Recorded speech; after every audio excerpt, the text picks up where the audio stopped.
Hello friends, welcome to part 3 of my digital Osce practice. In this component, we are going to look into actually some of the Osces which are commonly practiced in our examinations, and by which you will get a theme of how to approach. I am putting only few questions in each of the Osces, but you may get more into the real examination. And you must think that how to frame more questions pertaining to this. Each of these, I'm going to just give you some tips how to prepare, and then you have to do on your own. Each of these digital Osces in the exams comprises of 5 minutes, but in this practice and the tips, I'm going to cover them in a short duration. But over the period, you can practice and then get a feel of doing it again and again and better way. Now look into the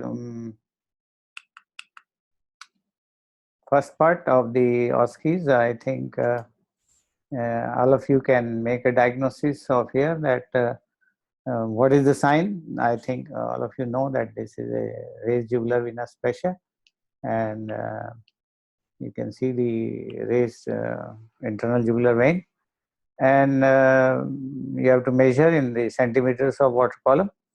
And then differential diagnosis. So you have to know that how a JVP is raised, like in cardiac failure, or it is a volume overload, or there is any other, even there are some issues. Sometimes we may give you some clues that what is Cannon wave, for example.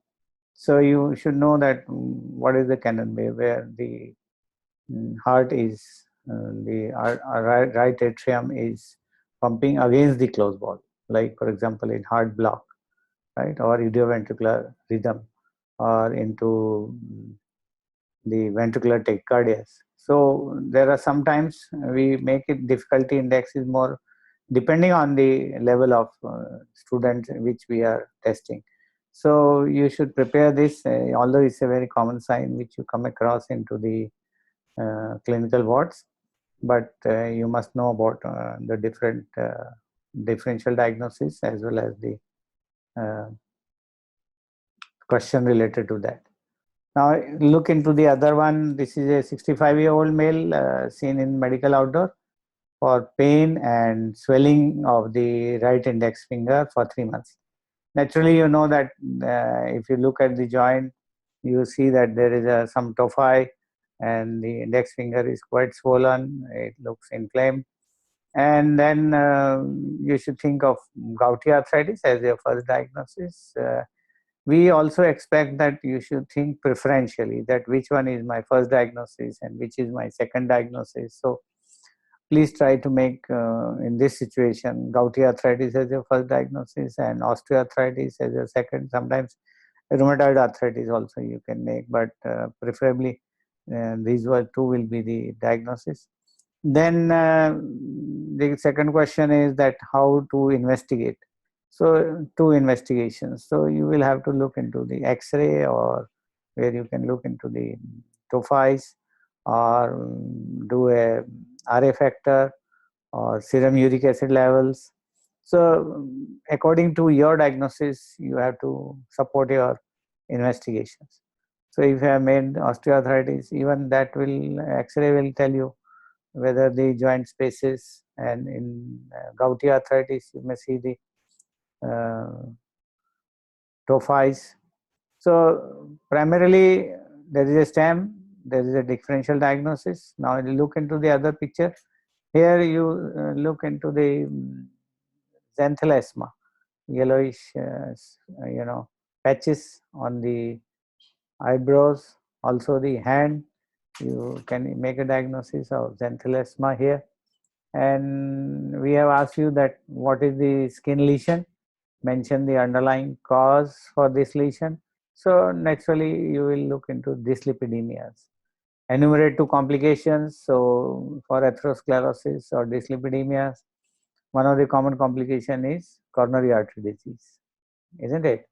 And then stroke is another one which you should think of. Mention laboratory test to confirm the diagnosis. That is again, you will do a serum lipid profile, or you can look into the other causes, right, to confirm the diagnosis.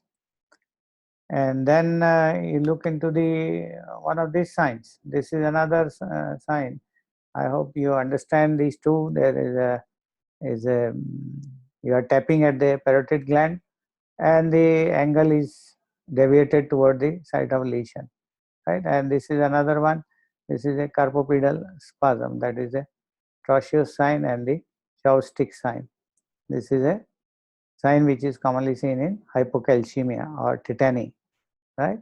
Hypoparathyroidism or a chronic kidney disease. These are some of the things to make a diagnosis first and then look into the causes.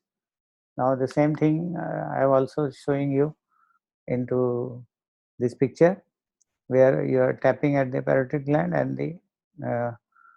and this sign is usually sometimes after surgeries you can find an abnormal reaction or stimulation of the facial nerve. The facial nerve is tapped at the angle of the jaw or masseter muscles nearly at the parotid, and then because of the hyper excitability of the nerves, you appreciate this sign. So this is another one which sometimes we keep in the exams.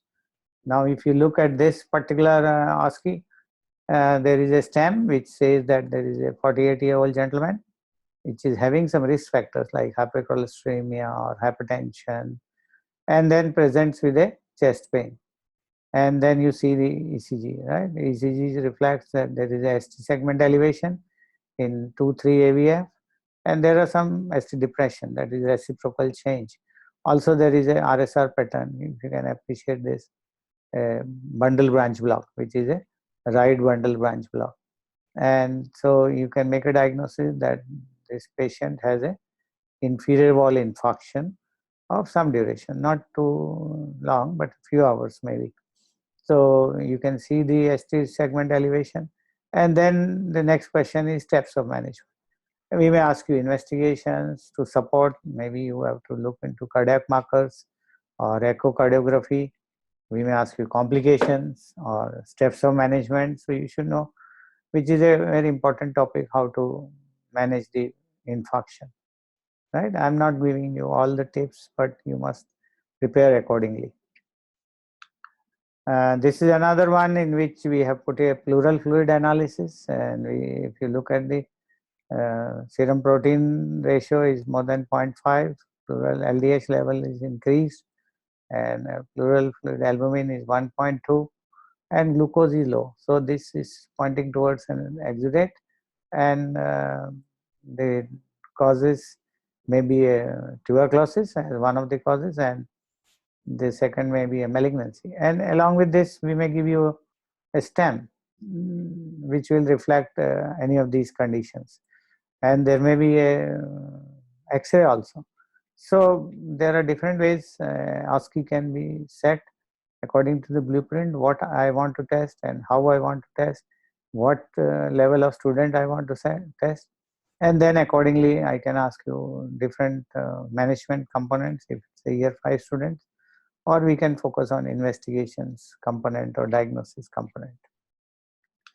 So if you look at this Osce, for example, and you find that there is a lung tissue is absent on the right side, and there is a air fluid level, which is mimicking like a pleural effusion, but actually it is not pleural effusion, it is a right-sided hydropneumothorax, right? So if you are asking for the signs of hydropneumothorax, we will look into the signs of pleural effusion. Similarly, it will be a dull note on percussion, or there will be a stony dullness and decreased air entry or absence of breath sounds, and you will not find any additional sounds. And in the above the fluid also, you will not find any breath sound because there is a pneumothorax as well. So try to focus on the stems and prepare the Osces accordingly. Now if you look at this picture, you see that the tongue is deviated to one side, and also you find that there is a wasting of the tongue, and the deviation is reflecting towards the side affected, which is the hypoglossal nerve of the right side is affected, and the tongue is, the tip of the tongue is also affected on the side of the lesion. So the one can ask you the causes of hypoglossal nerve paralysis, and maybe the muscle wasting is pointing out towards even a lower motor neuron lesion. Now this one is another common OSCE where we are asking you particularly the results of the ABG and you are trying to match. So one of the fundamental key to differentiate between the acidosis of respiratory origin or the metabolic origin is, for respiratory you look into the CO2 levels. So if the CO2 level is going up, for example here, and the pH is going low, so it is pointing towards a respiratory acidosis. So this one is matching to respiratory acidosis. Whereas if you look at the CO2 here going down and pH is going up and bicarbonate is unchanged, so it is a respiratory alkalosis. Similarly, when you are talking of metabolic acidosis, you look into the pH again, that the pH is going down and bicarbonate also going down, so pointing towards a metabolic acidosis. And if you look at this, again pH going up and bicarbonate also going up, so metabolic alkalosis. So we have to match, then look into the causes, that how a respiratory acidosis can be produced or how a respiratory alkalosis can be produced, and then how to manage. Maybe we can give you some data. Okay, there may be a stem or a patient has a diabetic ketoacidosis. So which of the following may occur? So accordingly we give you data and frame the questions. So I think this is giving you some ways how to prepare for OSCEs. This is another slide in which again we are showing you a CT slice, CT brain, and there is a hypodense area and there is a shift, midline shift, right? A very hypodense area is suggestive of ischemic stroke, right, in the MCA territory. So you should be able to make a diagnosis. There may be some stem, there may be, we may ask you that, okay, what are the clinical features or what signs you expect in this kind of lesions.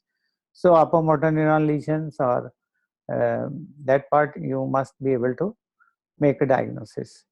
So just to exemplify, I have shown you some of the OSCEs which are commonly asked and try to prepare accordingly. I think this is all more about the digital OSCE.